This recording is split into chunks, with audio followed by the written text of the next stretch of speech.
ఏ ముఖ్యమంత్రి ఈరోజు కూర్చున్నా, గతంలో కూర్చొని ఉన్నా, దానికి మూలకారకుడు ఎవడు? పొట్టి శ్రీరామ్. ఆయనే లేకపోతే, ఆయనే బలిదానం లేకపోతే మనకి ఈ రోజున ఆంధ్ర రాష్ట్రం అనేది ఉండేది కాదు.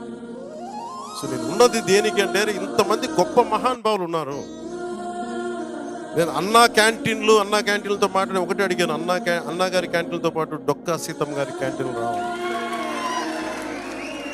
అన్నా క్యాంటీన్లు ప్రారంభిస్తున్నప్పుడు దాంట్లో కొంత భాగం డొక్కా సీతమ్మ గారి క్యాంటీన్లు కూడా ఉంటాయి. ఎందుకంటే అసలు మనకి ఈ రోజున ఒక పూట భోజనం పెట్టడానికి హోటల్లో పెట్టేయచ్చు, కొని పెట్టేయచ్చు.